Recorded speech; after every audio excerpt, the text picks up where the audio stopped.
पाने उपाहन की नहीं क्षमा। द्वार खड़ो देज दुर्बल एक रहो जग सो बसुधा अभिरामा। पूछत दीन दयाल को धाम बतावत आपन नाम सुदामा। एक दीनहीन गरीब ब्राह्मण दुबला पतलो सो द्वार पे खड़े है महाराज, और सुदामा नाम बतावे आपको बचपन को मित्र। जैसे ही सुदामा नाम सुना भगवत प्रेमियों, अरे तुमने अंदर आने क्यों नहीं दिया, अंदर क्यों नहीं लाए। अपने सिंहासन से नीचे उतर पड़े और दौड़ लगाते जा रहे हैं द्वार के। दुपट्टा कहीं गिर गया, कुंडल कहीं गिर गए, चरण पाद का पांव में नहीं, नंगे पैर ही दौड़ रहे हैं। पूरे सभा में महाराज राज दरबार में हड़कंप मच गया कि भगवान द्वारकेश निधि इतनी तरह से क्यों दौड़े हैं, क्या हो गया। हलचल मच गई। महामंत्री उद्धव ने पूछा क्या हुआ। द्वारपाल बोले हमें भी नहीं मालूम क्या हुआ, सब दौड़ते चले गए और सुदामा जी को जाकर के अंक में भर लियो। अरे सुदामा लाकर के अपने सोने के सिंहासन पर विराजमान कियो सुदामा जी को, और उनके रुक्मिणी सत्यभामा जामवंती नागनिधि अष्टपट रानियां 16,100 रानियां सब खड़ी हैं सोने के कलश गंगा जल लेकर के। लेकिन दी के सुदामा की दीन दशा करुणा करके करुणा निधि रोए। पानी परात को हाथ छुओ नहीं, नैनन के जल सो पग धोए। महात्मा सुदामा जी को देखकर गोविंद करुणात्र हो गए। सुखदेव जी कहते हैं परीक्षित कृष्ण के रोदन को देखकर सुदामा जी जोर जोर से रोने लगे, लेकिन अपने आंसुओं को अंदर पी गई। सुदामा ने सोचा मैं कदाचित रोया तो कोई ये ना समझे कि कुछ मांगने आया है, और जो पानी रखा था ना उसे हाथ में लगाया। गोविंद ने द्वारकाधीश ने अपने नेत्रों के जल से ही सुदामा के चरणों को प्रक्षालन कर दिया। जब तलुओं को धो रहे हाथ सहला रहे हैं तो कितने ही कांटे लगे। अरे सुदामा भैया तुम्हारे पांव में इतने कांटे, एक एक कांटे को निकाल रहे हैं। और सुदामा जी का ये दिव्य चरित्र समस्त सभा देख रही है, पूरे राजमहल देख रहा है। रुक्मिणी देवी सोच रही हैं देखो तो सही इन ब्राह्मण ने कौन कितने जन्मों में तपस्या की होगी, जो त्रिलोकीनाथ इनके चरणों का प्रक्षालन कर रहे हैं। इनको सोने के सिंहासन पर विराजमान किया है।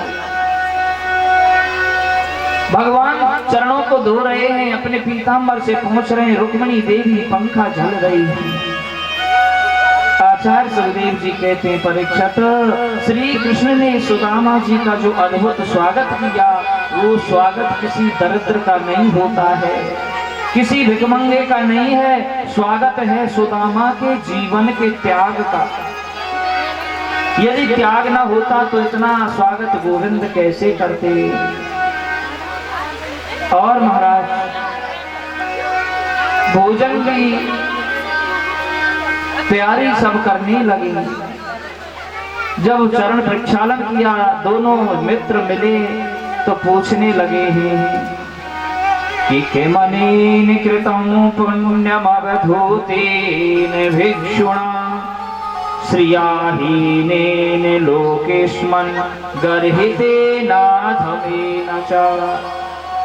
धूपदीप नैवेद्य से सुदामा का स्वागत किया। भगवान की सब पत्नी आकर बैठे हैं, भगवान के पुत्र पौत्रादि ये सामने बैठे हैं। ऊपर से नीचे तक प्रभु सुदामा को देख रहे हैं। गोविंद ने पूछा सुदामा जी कैसे हैं आप। सुदामा जी ने जवाब दिया गोपाल मेरे समान संसार में कोई सुखी नहीं है, जितना मैं सुखी हूं ना इतना सुखी कोई नहीं है। भगवान के मंत्री, भगवान के सेनापति सब लोग भगवान के सामने बैठे हैं, परंतु सुदामा जी के चरणों में नीचे बैठे हैं। रुक्मिणी जी पंखा कर रही हैं। भगवान ने 56 भोग बनवाए, प्रभु ने कहा भोग लगाइए। सुदामा जी से कहने लगे, सुदामा जी विवाह हो गया होगा? बोले हाँ विवाह हुआ है, एक सुशील ब्राह्मणी है, बच्चे भी हैं। तो हमारे लिए भाभी ने कुछ भेजा है क्या सौगात के रूप में? द्वारका नाथ बोले। अब सुदामा जी संकोच के कारण कि सोने की महल द्वारका है, एक से एक करोड़ों की साड़ियां पहन पहन के सब रानियां बैठी हुई हैं दरबार में, और मैं त्रिलोकीनाथ को ये चावल दूं, ये तो ठीक नहीं है, इसलिए नहीं दे रहे हैं। द्वारका नाथ त्रिलोकीनाथ सुदामा जी का पूजन कर रहे हैं चरणों में और पूछ रहे हैं। सुदामा जी बोले देखो बचपन में हम पढ़ते थे, गुरुजी के एक ही आश्रम में खेलते थे। बोले हाँ ये तो बताओ भाभी जी ने कुछ भेजा है? सुदामा जी बार बार यही कहें,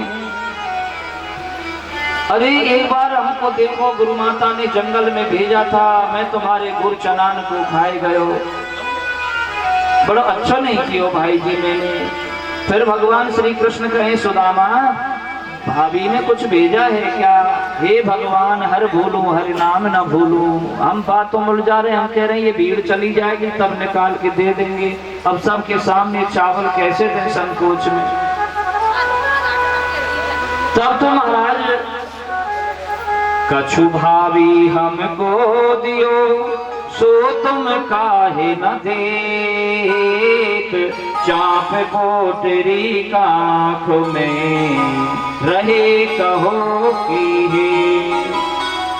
इधरे में तो पोटरी काख से खींच ली सुदामा जी। सुदामा जी के जो काख में पोटरी है ना, वो भगवान द्वारकानाथ श्री कृष्ण ने खींची और उस पोटरी को खोला, और खोल करके महाराज उसमें से मुट्ठी भर चावल और भगवान ने अपने मुंह में डाले, खाने लगे चावल। एक मुट्ठी खाई, 2 मुट्ठी खाई, जब तीसरी मुट्ठी भरी ना तो रुक्मिणी जी ने हाथ पकड़ लिया,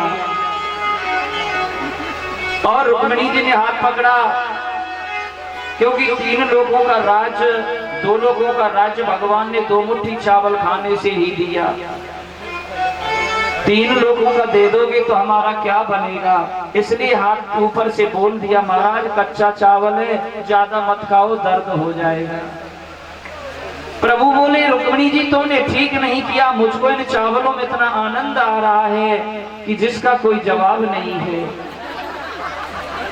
आचार्य सुखदेव जी कहते हैं परीक्षित सुदामा और द्वारकाधीश श्री कृष्ण की सुंदर दिव्य झांकी को एक बार अपने हृदय में उतारो। और भगवत प्रेमियों कृष्ण सुदामा के इस चरित्र को जो भी बड़े मन ध्यान से सुनता है, श्रवण करता है, प्रभु द्वारकाधीश की पूजा करता है, निश्चय ही भगवान उनकी दरिद्रता को हरण कर लेते हैं। इस समय जो प्रसंग की कथा चली है ना, ये सुदामा जी के पूरी गरीबी को दूर कर देगी। भगवान श्री द्वारकानाथ जी का कीर्तन बड़े भाव से करें, और जिन जिन भक्तों को प्रभु की पूजा करनी है ना, या फूल चावल रखे हुए हैं 2-2 चावल प्रसाद लें, तो महाराज निश्चय करके परमात्मा को सच्चे मन से माने तो निश्चय कामना पूर्ण हो। और जो भक्त आगे आकर के इनकी पूजा करना चाहे वो कर सकते हैं।